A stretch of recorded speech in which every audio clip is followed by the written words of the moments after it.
Hello everyone, this is zero chemistry. I hope आप सभी की तैयारी बहुत बेहतर चल रही होगी। तो हम लोग यहाँ पर क्या कर रहे थे, हम लोग यहाँ पर पेपर सॉल्व कर रहे हैं। अभी तक हम यहाँ पर 3 पेपर सॉल्व कर चुके हैं। ठीक है, अभी तक कितने पेपर सॉल्व कर चुके हैं? 3 पेपर सॉल्व कर चुके हैं। कौन से वाले? तो 2016 के दोनों शिफ्ट वाले हम सॉल्व कर चुके हैं। 17 जुलाई का जो हुआ था यहाँ पर, उसका भी पहला शिफ्ट वाला पेपर हमने यहाँ पर पूरा सॉल्व कर चुका है। और आज यहाँ पर हम दूसरा वाला जो शिफ्ट हुआ था 17 जुलाई को, उसका पेपर सॉल्व करने वाले हैं। ठीक है, हम कोशिश करेंगे आज यहाँ पर थोड़े ज़्यादा क्वेश्चन कर सकें। अभी तक हम 25 क्वेश्चन कर रहे थे हर लेक्चर में। आज हम यहाँ पर क्वेश्चंस का नंबर इंक्रीज करने वाले हैं। ठीक है, अगर देखते हैं ये मेंटेन हो पाता है कि नहीं हो पाता। ठीक है, तो पहला क्वेश्चन देख लेते हैं आज का। यहाँ पर पहला क्वेश्चन क्या है? पहला क्वेश्चन तो डायरेक्ट इन्होंने ड्रॉप कर लिया। इसमें तो बहुत सारे क्वेश्चन तो पहले ऐसे ड्रॉप करे हुए इन्होंने। ये वाला क्वेश्चन भी ड्रॉप किया था। अगला क्वेश्चन ये भी, ये वाला नहीं, ये वाला नहीं किया ड्रॉप। ठीक है, क्वेश्चन क्या हमारे पास? क्वेश्चन देखो, विच of the following parts of brain controls body temperature urge for eating and drink. ठीक है, निम्नलिखित में से मस्तिष्क का कौन सा भाग है जो क्या करता है? शरीर के तापमान और खाने पीने की तीव्र इच्छा को नियंत्रित यहाँ पर करता है। तो ये हमको यहाँ पर बताना है। तो यहाँ पर इसका कौन सा हो जाएगा? लाइटिंग ठीक है आज। ठीक है, तो ठीक है, कौन सा भाग है जो तापमान और खाने पीने की तीव्र इच्छा को नियंत्रित यहाँ पर करता है? क्या वो अवचेतक है, यानी कि सब थैलेमस, या फिर हिप्पोकैम्पस, या फिर थैलेमस, या फिर हाइपोथैलेमस? तो आपका जो ऑप्शन नंबर डी यहाँ पर है, हाइपोथैलेमस। हाइपोथैलेमस नियंत्रित करता है। ठीक है, किस चीज़ को? यहाँ पर तापमान, टेम्परेचर, बॉडी का जो टेम्परेचर एंड जो खाने पीने की जो तीव्र इच्छा है हमारी, उस चीज़ को नियंत्रित कौन करता है? तो वो करता है हाइपोथैलेमस। हाइपोथैलेमस, ये बात याद रखनी है। नेक्स्ट क्वेश्चन की ओर बढ़ते हैं। अगला क्वेश्चन क्या होता है? What is the position eight which the forces cancel out called. ठीक है, वो पोजीशन कौन सी होती है, उस स्थिति को क्या कहते हैं जिस पर बल एक दूसरे को क्या कर देते हैं? कैंसिल कर देते हैं। क्या कर देते हैं? कैंसिल कर देते हैं। उसको एक्सट्रीम पॉइंट कहा जाता है, या फिर मीन पॉइंट कहा जाता है, या फिर इक्विलिब्रियम पॉइंट कहा जाता है, या फिर सेंटर पॉइंट कहा जाता है। तो आपको यहाँ पर बताना है कि जिस पर क्या कर देते हैं, वो दोनों फोर्सेज एक दूसरे को क्या कर देते हैं? कैंसिल आउट कर देते हैं। उस पोजिशन को क्या कहा जाता है? तो उस पोजिशन को कहा जाता है इक्विलिब्रियम पॉइंट। क्या कहा जाता है उस पोजिशन को? तो उस पोजिशन को कहा जाता है इक्विलिब्रियम पॉइंट, जिस पर सारे क्या हो जाते हैं? बल एक दूसरे को क्या कर देते हैं? कैंसिल आउट कर देते हैं। नेक्स्ट क्वेश्चन की ओर बढ़ते हैं। अगला क्वेश्चन हमसे क्या कहता है? In fluids what is the ratio of shearing stress to the strain rate. ठीक है, किस चीज का? यहाँ पर शियरिंग स्ट्रेस यानी कि अपरूपक बल, अपरूपक बल और विकृति दर, अपरूपक बल और अपरूपक प्रतिबल। ठीक है, शेयरिंग स्ट्रेस और विकृति दर, ठीक है, किस में होते हैं? ये होते हैं फ्लूइड्स में, जो द्रव होते हैं उनमें ये देखने को मिलते हैं। और इनके अनुपात को बताना हमने, इनके रेशियो को क्या कहा जाता है? किस किस के? शेयरिंग स्ट्रेस एंड यहाँ पर किस चीज़ के? Strain rate. इन दोनों के यहाँ पर क्या है? अनुपात, यानी कि रेशियो को क्या कहा जाता है? विस्कोसिटी कांस्टेंट कहा जाता है, रिलेटिव विस्कोसिटी कहा जाता है, शियर मॉड्यूलस कहा जाता है, या फिर कोफिशिएंट ऑफ टेंशन कहा जाता है। तो आपका जो ऑप्शन नंबर यहाँ पर सी है, अपरूपण गुणांक, शियर मॉड्यूलस, किसको कहा जाता है? शियर मॉड्यूलस अपरूपक प्रतिबल और विकृति दर के अनुपात को, यानी कि shearing stress and the strain rate, इन दोनों के रेशियो को क्या कहा जाता है? यहाँ पर शियर मॉड्यूलस कहा जाता है, अपरूपण गुणांक कहा जाता है। नेक्स्ट क्वेश्चन की ओर बढ़ते हैं। अगला क्वेश्चन हमसे क्या पूछता है? विच ऑफ द फॉलोइंग फाइलम, इनमें से कौन सा वो संघ है, फाइलम है, जिसमें असिमेट्रिकल ऑर्गेनिज्म होते हैं, जिसमें क्या होते हैं? असिमेट्रिकल, असममित जीव शामिल होते हैं। वो कौन सा यहाँ पर संघ यानी कि फाइलम है? ठीक है, वो कौन सा फाइलम है? आर्थ्रोपोडा है, मोलस्का है, या फिर एनेलिडा है, या फिर पोरीफेरा है? तो अगर आप लोगों ने यहाँ पर ये चीज़ें पढ़ी हों तो आपको पता होगा कि जो पोरीफेरा यहाँ पर फाइलम होता है, पोरीफेरा संघ होता है, उसमें कैसे जीव शामिल होते हैं? असममित जीव, असिमेट्रिकल ऑर्गेनिजम्स यहाँ पर शामिल होते हैं। तो ऑप्शन नंबर डी इसका सही हो जाएगा। नेक्स्ट क्वेश्चन की ओर बढ़ते हैं। नेक्स्ट क्वेश्चन यहाँ पर जो है ये ड्रॉप कर लिया गया था, उसके ये वाला भी ड्रॉप। अरे कितने सारे क्वेश्चन गायब हो रहे किस पे से? ठीक है, which one of the following is the consequences of global warming. Global warming जो यहाँ पर क्या हो रही है?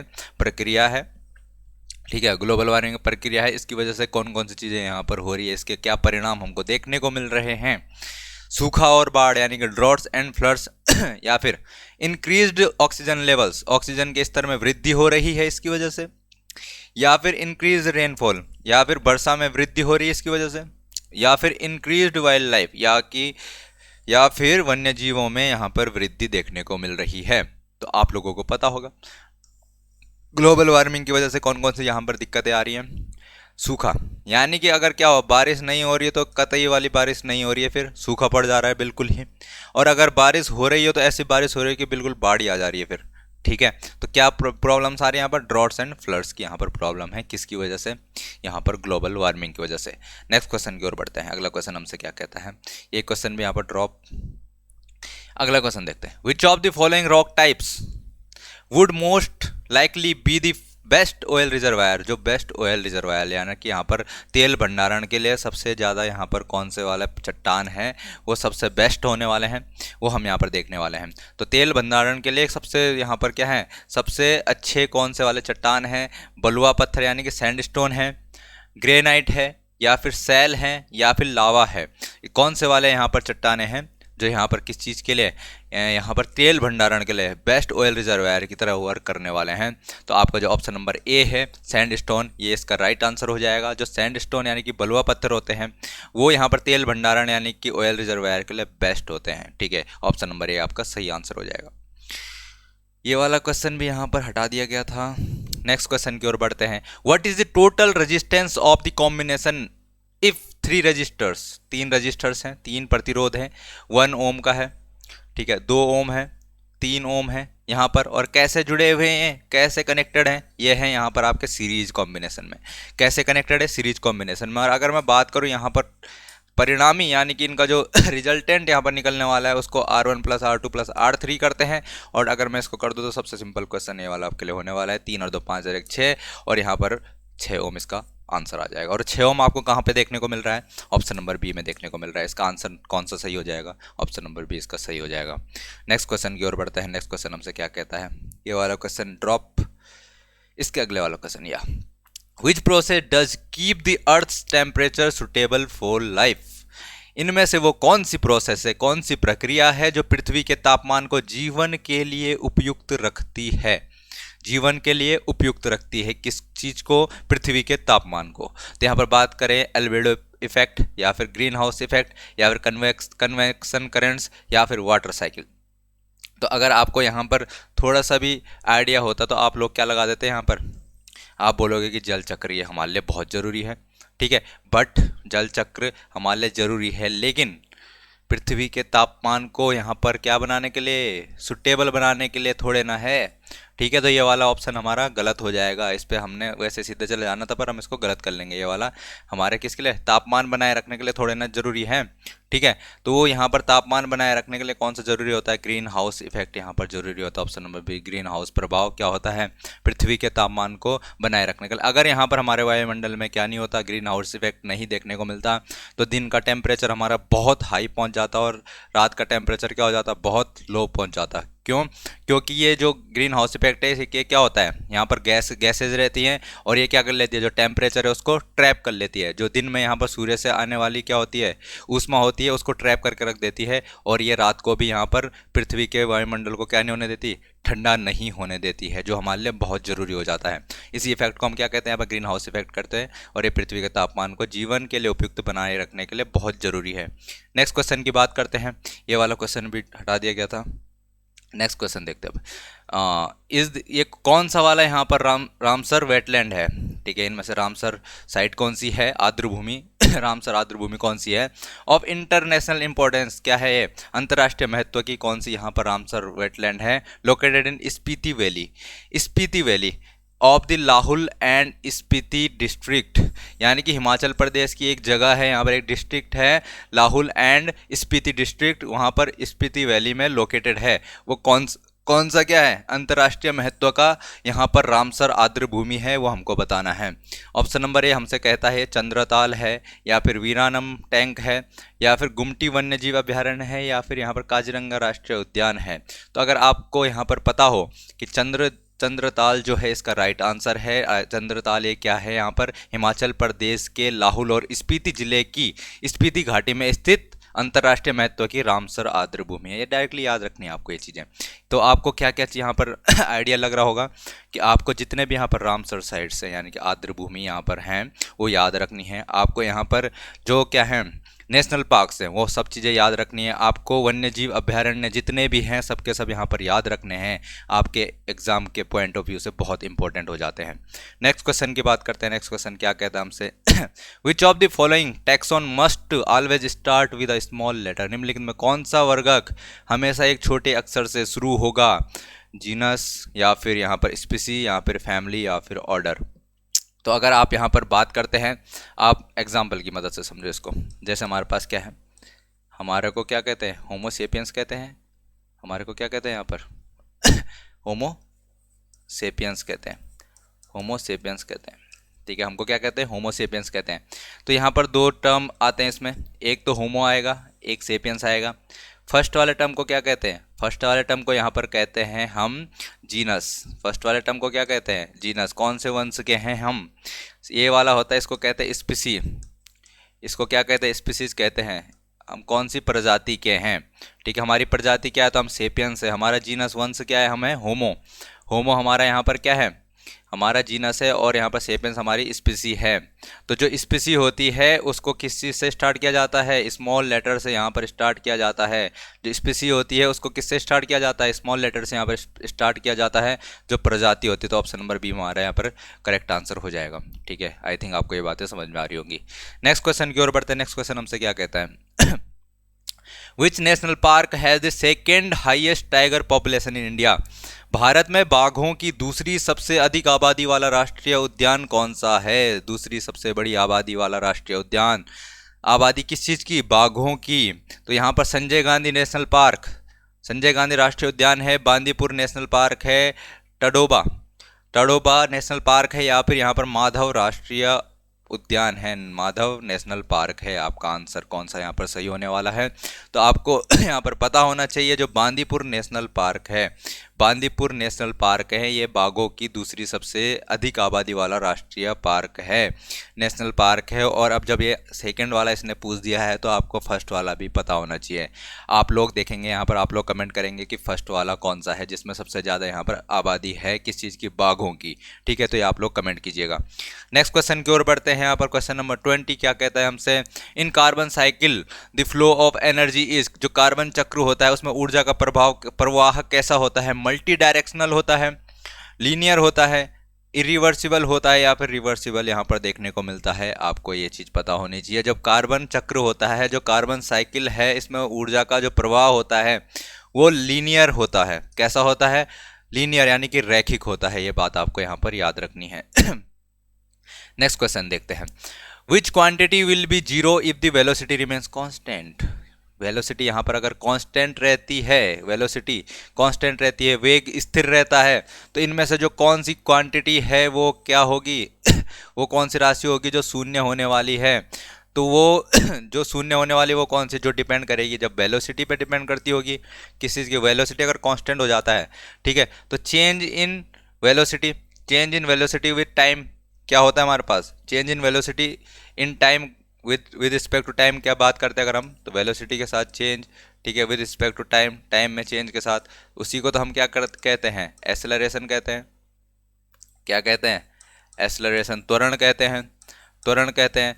अब वो कह रहा है कि ये वेलोसिटी तो चेंज हो ही नहीं रही, कांस्टेंट है। जब ये कांस्टेंट हो जाएगा तो जीरो हो जाएगा, तो ये जीरो किसके बराबर आ जाएगी, एक्सेलरेशन के बराबर जीरो आ जाएगा। ठीक है, त्वरण हमारा क्या हो जाएगा यहाँ पर, जीरो हो जाएगा। तो इसका आंसर कौन सा सही हो जाएगा यहाँ पर, आंसर नंबर डी। ठीक है ना।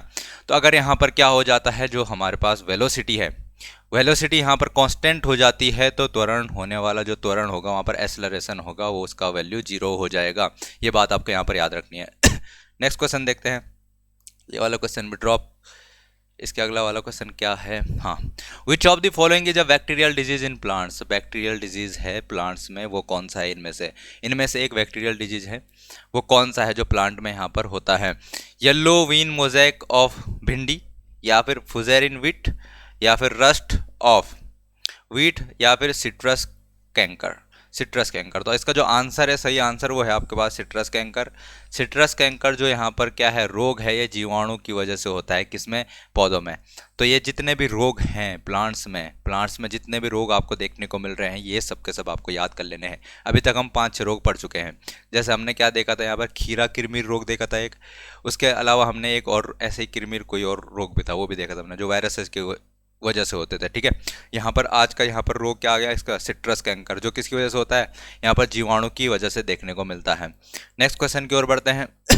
ये वाला क्वेश्चन हटा दिया, ये वाला क्वेश्चन देखते हैं। विच of the following is launched by Indian government for promotion of traditional indigenous practices including natural farming, यानी कि प्राकृतिक कृषि सहित पारंपरिक स्वदेशी कार्य प्रणालियों को बढ़ावा देने के लिए भारत सरकार द्वारा निम्नलिखित में से कौन सी योजना आरंभ की गई है। तो यहाँ पर बात करें प्रधानमंत्री जीवन ज्योति बीमा योजना, भारतीय प्राकृतिक कृषि पद्धति, या फिर यहाँ पर प्रधानमंत्री मत्स्य संपदा योजना, या फिर सर्व शिक्षा अभियान।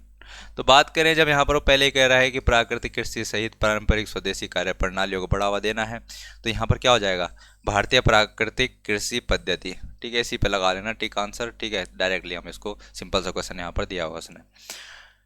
नेक्स्ट क्वेश्चन है हमारे पास, the non metallic oxides are, जो नॉन मेटेलिक ऑक्साइड होते हैं, जो नॉन मेटल यहाँ पर ऑक्साइड्स बनाते हैं, नॉन मेटल ऑक्साइड्स बनाते हैं, वो कौन सी नेचर के होते हैं, उनका नेचर कैसा होता है, उनकी प्रकृति कैसी होती है।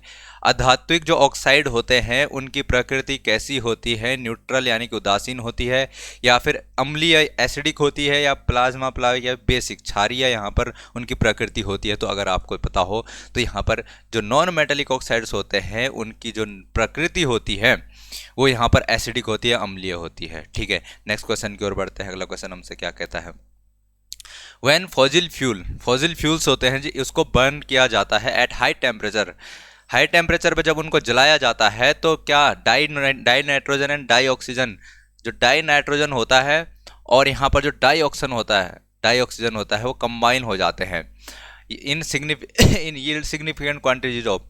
तो जो यहाँ पर वायुमंडल में क्या क्या चीज़ें देखने को मिलती है आपको, यहाँ पर डाई नाइट्रोजन होता है वायुमंडल में, डाई ऑक्सीजन होता है वायुमंडल में, ये दोनों के दोनों क्या हो जाते हैं, यहाँ पर कंबाइन हो जाते हैं और किस चीज़ को बनाते हैं, मरकरी को बनाते हैं, यहाँ पर नाइट्रिक ऑक्साइड बनाते हैं, अमोनिया बनाते हैं, यहाँ पर ग्राउंड लेवल ओजोन बनाते हैं। तो आपको सिंपल सी बात यहाँ पर समझ में आ रही होगी, क्या यार N2 है, ठीक है, N2 है और उसके साथ O2 है, ठीक है, डाई नाइट्रोजन और डाई ऑक्सीजन। तो क्या मरकरी बनेगा क्या इससे, ग्राउंड लेवल ओजोन बनेगा क्या, अमोनिया बनेगा क्या, अमोनिया NH3 होता है। सिर्फ यहाँ पर एक ही चीज़ है जो नाइट्रिक ऑक्साइड है, उसने NO फॉर्मूला होता है इसका, ठीक है, NO। तो नाइट्रोजन और ऑक्सीजन से NO ही यहाँ पर बनने वाला है। ठीक है, ऑप्शन नंबर बी इसका सही आंसर हो जाएगा। नेक्स्ट क्वेश्चन की ओर बढ़ते हैं। नेक्स्ट क्वेश्चन हमसे क्या कहने वाला है, what is the condition for which the average speed of an object is equal to the magnitude of the average velocity over a given interval of time. वह कौन सी स्थिति है जिसके लिए किसी वस्तु की औसत चाल किसी दिए गए समयांतराल में औसत वेग के परिमाण के बराबर होती है। तो औसत चाल की बात हो रही है। औसत चाल डिपेंड करता है डिस्टेंस पे। औसत चाल किस पे डिपेंड करता है, डिस्टेंस पे डिपेंड करता है। और उसने क्या कहा यहाँ समझ, औसत वेग के परिमाण के बराबर। और दूसरा क्या है, औसत वेग, ये किस चीज़ पे डिपेंड करता है, डिस्प्लेसमेंट पे डिपेंड करता है। ये किस चीज़ पे डिपेंड करता है, डिस्प्लेसमेंट पे डिपेंड करता है। और यहाँ पर वो क्या कह रहा है कि जो यहाँ पर औसत चाल स्पीड है वो दिए गए समय में औसत वेग के परिमाण के बराबर होती है। दोनों का परिमाण यहाँ पर बराबर हो जा रहा है। औसत चाल और जो यहाँ पर औसत वेग है, औसत वेग का जो परिमाण है, दोनों के दोनों यहाँ पर बराबर हो चुके हैं। तो वो कौन से कंडीशन में होगा, जब यहाँ पर जो डिस्टेंस होगी वो डिस्प्लेसमेंट के बराबर होगी। जब यहाँ पर डिस्टेंस डिस्प्लेसमेंट के बराबर होगी तभी जाकर क्या हो सकता है, जो स्पीड है, औसत चाल है, वो औसत वेग के परिमाण के बराबर होगी। तो बात समझ में आती है यहाँ पर। तो पाथ लेंथ कहाँ पर आपको दिखती है, डिस्टेंस यानी कि पाथ लेंथ यहाँ पर जब इक्वल टू किसके बराबर हो जाएगी, मैग्नीट्यूड ऑफ डिस्प्लेसमेंट, विस्थापन के परिमाण के बराबर हो जाएगी। तो तभी हमको ये कंडीशन देखने को मिलेगी। आई थिंक आपको ये बात समझ में आ रही होगी। ठीक है, नेक्स्ट क्वेश्चन की ओर बढ़ते हैं। नेक्स्ट क्वेश्चन हमसे क्या पूछ रहा है, यहाँ पर बात करें अगर विच गैस ऑक्यूपाइज अराउंड 78%। अरे यार ये तो बचपन से पढ़ते हुए आ रहे हैं। ठीक है, कि ऑक्सीजन कितने परसेंट यहाँ पर ऑक्यूपाई करता है, नाइट्रोजन कितने परसेंट यहाँ पर ऑक्यूपाई करता है जो गैस होती है। तो आपको पता है यहाँ पर नाइट्रोजन गैस जो होती है वो कितने परसेंट यहाँ पर 78% ऑफ द अर्थ एटमॉस्फेयर यहाँ पर ऑक्यूपाई करती है। ठीक है, नेक्स्ट क्वेश्चन देखते हैं। हाँ, तो coal and petroleum were formed from degradation of. तो अगर मैं बात करूँ जो कोल है, कोयला है और पेट्रोलियम है, जिनको हम क्या कहते हैं, जीवाश्म ईंधन कहते हैं, तो ये कैसे बनते होंगे? जब यहाँ पर क्या बहुत करोड़ों करोड़ों साल पहले यहाँ पर क्या हुआ होगा, यहाँ पर जो बायोमास था, क्या था, बायोमास, बायोमास था, वो जीव उसके नीचे दब गया होगा। किसके नीचे? यानी कि जैसे पेड़ पौधे, लकड़ियाँ, जो भी चीज़ें थी, या जानवर वगैरह जितनी भी चीज़ें थी यहाँ पर धरती पर, जब वो क्या हो गई, बहुत नीचे दब गई, तो वहाँ से उसका क्या हो जाता है, यहाँ पर कोल और पेट्रोलियम में कन्वर्ट हो जाता हो। कब? जब वो करोड़ों साल यहाँ पर बीतते हैं। ठीक है, तो कौन सी चीज़ होती हो? बायोमास। बायोमास यहाँ पर इसके निम्नीकरण, डिग्रेडेशन ऑफ बायोमास की वजह से क्या बनता है, कोयला और यहाँ पर पेट्रोलियम बनता है। आई थिंक ये बात आपको पहले से भी पता होगी। नेक्स्ट क्वेश्चन की ओर बढ़ते हैं। Who among the following has first recognized that all bodies, irrespective of their masses, are accelerated towards the earth with a constant acceleration? यानी कि यहाँ पर एक तो इतना बड़ा, यहाँ पर क्या है, इसका मास इसका मास ज़्यादा है, इसका मास छोटा है, इसका मास कम है, मतलब ठीक है, इसका मास और कम है। तो अगर इन तीनों को मैं क्या कर देता हूँ, यहाँ पर छत से फेंक देता हूँ नीचे की तरफ, तीनों का अलग अलग मास है, तीनों को मैं छत से एक साथ फेंकता हूँ, तो यहाँ पर जो तीनों के तीनों जमीन पर गिरेंगे, वो तीनों के तीनों एक साथ गिरेंगे। उनके मास से इसका कोई लेना देना नहीं है, यही बात ये कह रहा है। यानी कि उनके मास कुछ भी हो, द्रव्यमान कुछ भी हो, वो स्थिर त्वरण, कांस्टेंट एक्सेलरेशन के साथ यहाँ पर नीचे की तरफ गिरने वाले हैं। सबका एक्सेलरेशन कांस्टेंट रहेगा, सबका सेम ही रहने वाला है। तो वही चीज़ हमको यहाँ पर बताई थी, किसने यहाँ पर बताई थी? तो वो गैलीलियो थे। कौन थे वो? गैलीलियो थे, इन्होंने हमें ये बात यहाँ पर बताई थी। ठीक है ना। नेक्स्ट क्वेश्चन की ओर बढ़ते हैं। नेक्स्ट क्वेश्चन हमसे क्या कहने वाला है? हाँ, तो इसको देखिए, what is the colour of insulation of live wire? जो लाइव वायर होता है, ठीक है, उसका इंसुलेशन जो बना होता है, इंसुलेशन जो बना होता है उसका कलर कैसा रहता है? जो इंसुलेशन का कलर रहेगा किस चीज़ का, लाइव वायर के, वो किस तरीके से यहाँ पर होता है, येलो होता है या फिर रेड या फिर ग्रीन या फिर ब्लैक? तो आपको यहाँ पर पता होगा जो यहाँ पर लाइव वायर होता है उसका यहाँ पर इंसुलेशन किस चीज़ से बना होता है, यहाँ पर रेड कलर का बना हुआ होता है। ठीक है, ये बात आपको याद रखनी है। नेक्स्ट क्वेश्चन देखते हैं। नेक्स्ट क्वेश्चन हमसे क्या कहता है? ये वाला क्वेश्चन ड्रॉप, ये वाला भी, ये भी, भाई साहब सारे के सारे क्वेश्चन तो हटा रखे उन्होंने। ठीक है, who are the members of joint forest management, यानी कि JFM, JFM joint forest management, संयुक्त वन प्रबंधन के सदस्य कौन होते हैं? यहाँ पर forest departments and local communities, वन विभाग और स्थानीय समुदाय। ठीक है, तो ये ऑप्शन नंबर ए आपका यहाँ पर सही है। डायरेक्टली इसी ऑप्शन को यहाँ पर देख लेंगे हम। ठीक है, जो यहाँ पर क्या होता है, member joint forest management, JFM जो होता है, उसके सदस्य कौन होते हैं? उसके सदस्य यहाँ पर कौन होते हैं? वन विभाग और स्थानीय समुदाय। वन विभाग और स्थानीय समुदाय किसके यहाँ पर क्या होते हैं, मेंबर्स होते हैं? तो संयुक्त वन प्रबंधन, संयुक्त वन प्रबंधन यानी कि joint forest management, joint forest management को JFM शॉर्ट फॉर्म में कहा गया है। इसके जो सदस्य होते हैं वो कौन होते हैं? तो वन विभाग और स्थानीय जो समुदाय होता है, लोकल कम्युनिटीज़ जो होती हैं, और फॉरेस्ट डिपार्टमेंट जो होते हैं, वो दोनों के दोनों इसके क्या होते हैं, यहाँ पर मेंबर्स होते हैं। आपको ये बात याद रखनी है। नेक्स्ट क्वेश्चन देखते हैं। नेक्स्ट क्वेश्चन कहता है हमसे बेड ओजोन। ठीक है, बेड ओजोन, बेड ओजोन जो है खराब ozone, which is harmful to living beings, किस चीज़ के लिए? जो लिविंग यहाँ पर जीवित प्राणी हैं, ठीक है, जीवित प्राणी है जो, उनके लिए यहाँ पर ये हार्मफुल होता है। ये कहाँ पर पाया जाता है? ये कहाँ पर पाया जाता है? ट्रोपोस्फीयर में पाया जाता है, फिर एक्सोस्फीयर में, या फिर स्ट्रेटोस्फीयर में, या फिर आयनोस्फीयर में यहाँ पर पाया जाता है।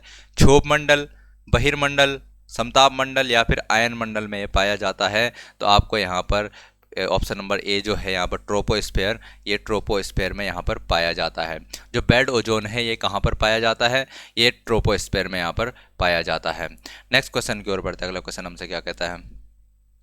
एक केंद्रीय बल का परिमाण, यानी कि एक सेंट्रल फोर्स जो होता है उसका मैग्नीट्यूड, सेंट्रल फोर्स है उसका मैग्नीट्यूड जो है वो किस चीज़ पे यहाँ पर डिपेंड करने वाला है?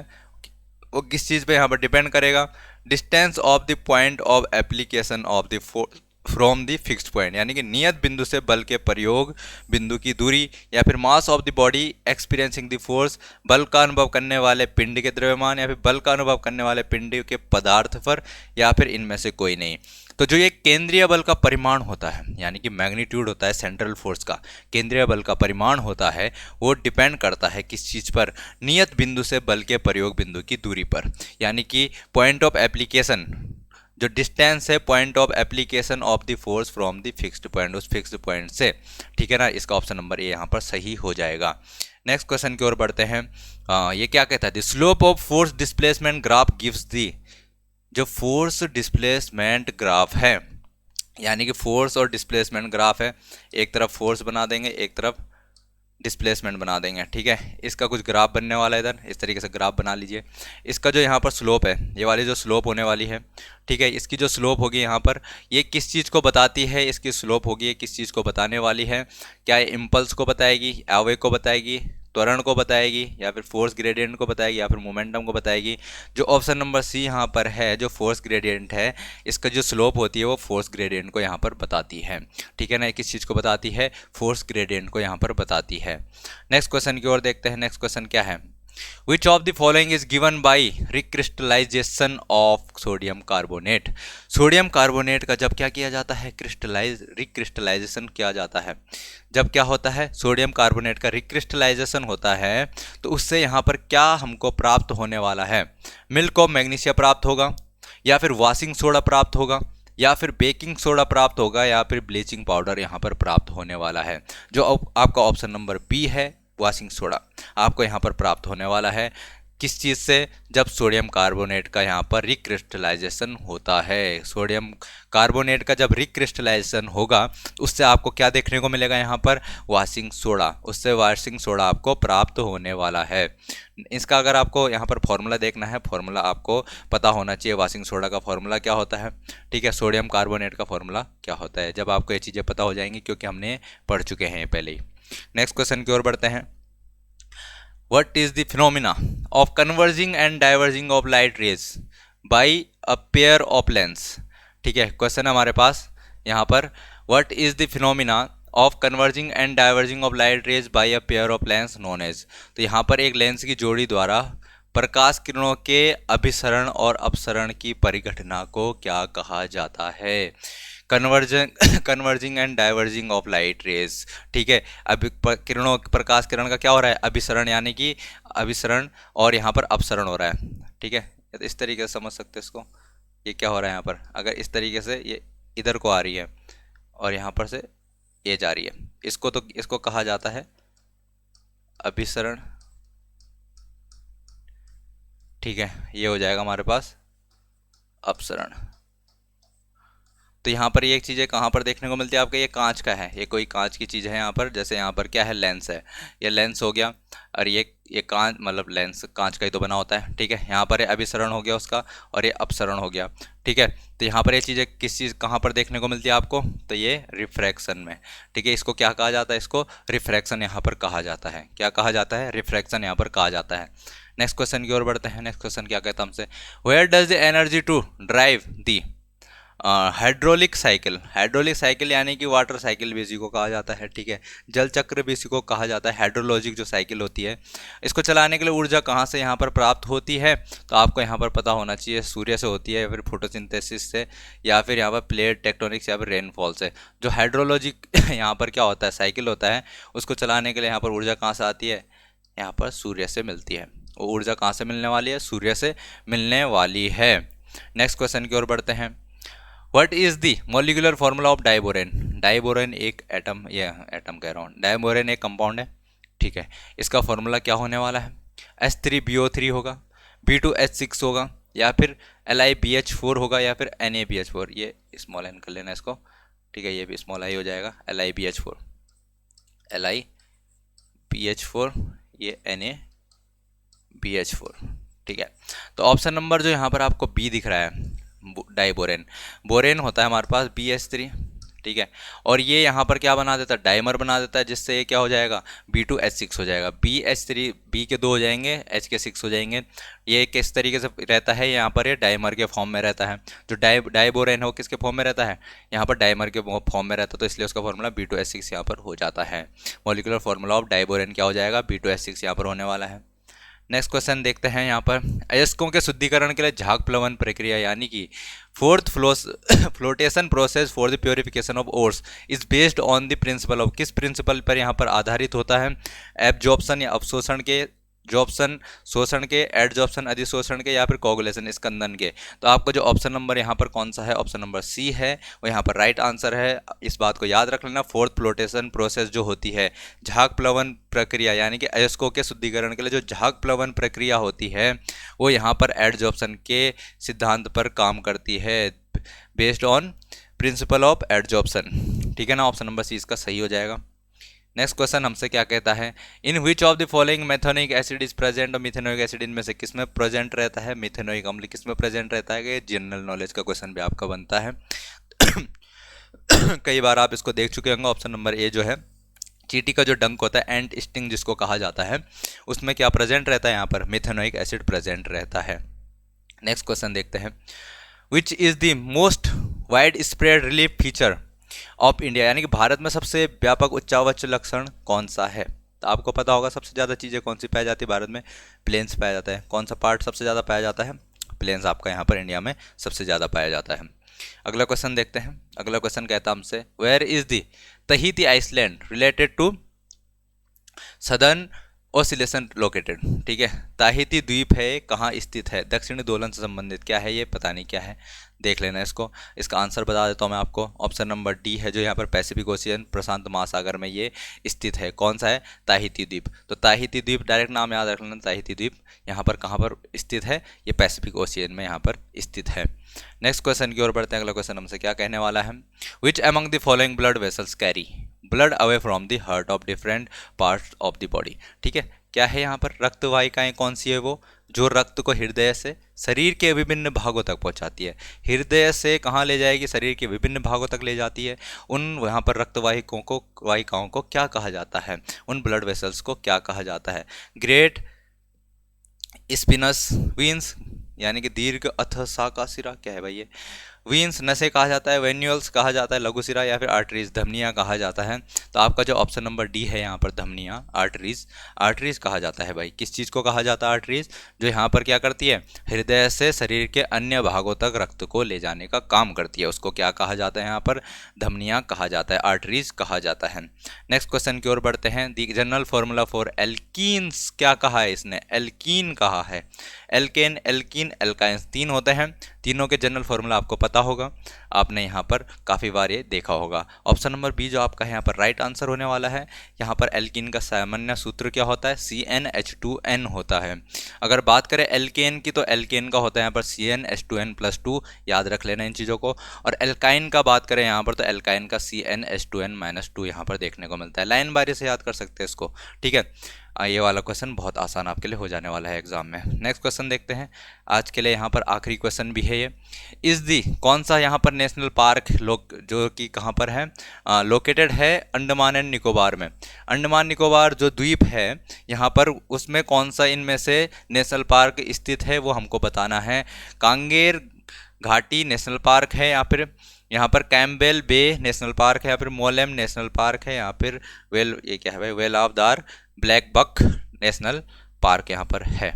तो ऑप्शन नंबर आपका यहाँ पर जो बी है, इसका राइट आंसर है। अंडमान निकोबार जो द्वीप समूह है, उसमें कौन सा है, कैंपबेल बे नेशनल पार्क स्थित है। आपको ये सारे नेशनल पार्क यहाँ पर याद करने पड़ेंगे, सारे के सारे जितने भी हैं। ठीक है, तो आज के लिए हमने यहाँ पर काफ़ी क्वेश्चन कर लिए हैं आज। मतलब आप जब आने वाले, कोशिश करूँगा कि जो आने वाले यहाँ पर लेक्चर होंगे, जो वीडियोज़ बनने वाली हैं, उसमें आपके लिए ज़्यादा से ज़्यादा क्वेश्चन मैं कर पाऊँ। ठीक है, यहाँ पर और जल्दी से जल्दी हम सारे के सारे क्वेश्चन यहाँ पर सॉल्व कर पाएँ। सारे जितने पेपर यहाँ पर हमारे पास अवेलेबल हैं, सब पेपर्स को यहाँ पर सॉल्व किया जाएगा। ठीक है, तब तक के लिए आप पढ़ते रहिए, मिलते हैं फिर नेक्स्ट लेक्चर में।